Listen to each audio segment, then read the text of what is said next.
Peindre peut contraster. Pourquoi et quand peindre peut contraster? Alors j'ai choisi de peindre ce portrait d'une jeune femme en pleine lumière, donc avec peu de contraste sur son visage. Comment parvenir à obtenir un résultat avec des couleurs claires et peu de contraste? Alors je vais vous parler du processus pour la mise en place de ces couleurs chères très claires. Je commence donc par mettre en place ces fameuses couleurs claires avec un pinceau très large, vous le voyez, et pour obtenir la tonalité, j'utilise un mélange de cienne brûlée, de jaune moyen, de rouge vif et une pointe de vert émeraude. Alors, tout ça bien sûr avec du blanc.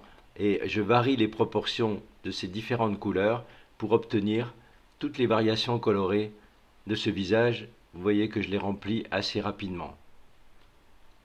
Attention à ne pas mettre trop de blanc. Je vous rappelle que le blanc tue la couleur.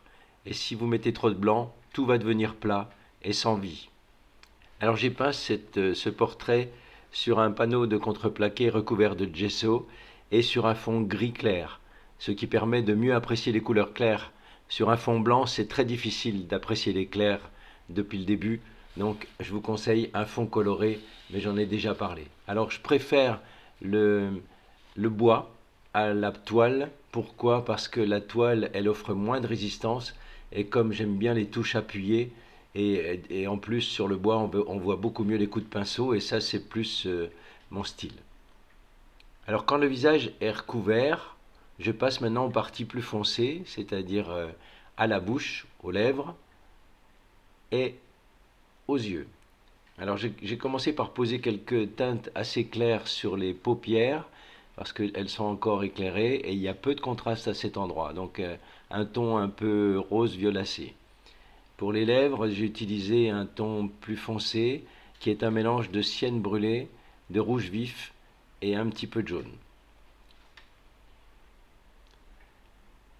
Donc vous l'avez compris, pour les tons un peu plus foncés, il suffit simplement d'ajouter moins de blanc dans le mélange, mais d'utiliser les mêmes couleurs.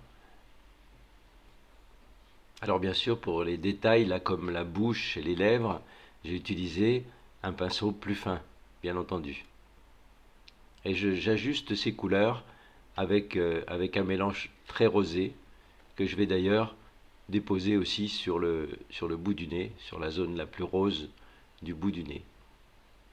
Alors il est vrai, j'en ai déjà parlé, qu'il est beaucoup plus simple de peindre un visage bien contrasté. Et je vous invite à commencer par des visages contrastés, car on va plus facilement créer de la profondeur et du volume avec des contrastes. Ici, le risque, avec un visage très pâle, c'est d'obtenir une peinture fade et plate, insipide. Et d'ailleurs, je pense, est un peu tombé dans le piège du trop clair. Vous en jugerez vous-même à la fin de cette peinture. Pour les couleurs les plus foncées, notamment les sourcils ici, j'ai ajouté du brun Van Dyck à mon mélange. Mais vous voyez que je reste encore coloré dans les ombres avec des tons roses orangés. Il est important de passer un peu plus de temps sur le regard, sur les lèvres, afin d'obtenir l'expression de cette jeune femme. Cette expression va être très importante sur le résultat final. Sur les paupières, j'ai ajouté également un petit peu de bleu outre-mer dans mes mélanges, parce qu'il y a un peu de maquillage et qu'on obtient un ton un peu violacé qui tire un peu sur le bleu. Donc pensez bien à varier vos mélanges colorés pour ne pas que ça soit uniforme sur l'ensemble du visage, et osez rajouter des tons bleus, des tons violacés, des tons rosés pour obtenir un peu plus de vigueur sur ce petit visage. Alors je ne vous ai pas encore dit que pour mes mélanges, pour obtenir des mélanges plus fluides, j'utilise un médium. Le médium, ce médium que j'utilise à l'aspect d'un gel, c'est du médium vénitien. À noter qu'il va également accélérer le séchage des couleurs.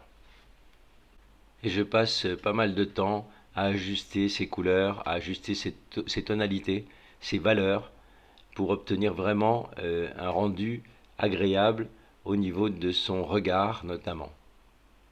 Et je vais aussi modeler un peu les valeurs sur l'ensemble du visage en rajoutant des zones claires, notamment au-dessus des sourcils, sur les joues et au-dessus de la lèvre du côté droit, Et puis je vais aussi foncer un petit peu la base du visage, c'est-à-dire vers le menton, pour obtenir un peu plus de volume, avec toujours les mêmes couleurs, mais en utilisant moins de blanc. L'arête du nez, elle, est beaucoup plus claire, donc le même mélange encore une fois, mais avec un peu plus de blanc tout simplement. Quand je serai à peu près satisfait du rendu du visage, je vais commencer à peindre les cheveux. Alors vous voyez qu'au départ, l'esquisse qui a été réalisée avec du brun Van Dyck, plus ou moins dilué, montre déjà un cadre un peu plus foncé. Je vais l'accentuer encore en utilisant un pinceau assez large pour bien marquer le visage et les zones foncées. J'utiliserai ensuite un pinceau toujours large pour marquer des touches un peu plus claires, avec beaucoup de variations dans la couleur des cheveux, qui passent des tons orange à des tons ocre jaune. D'ailleurs, c'est une couleur que j'ai rajoutée à ma palette, et avec les lumières qui seront posées en dernier.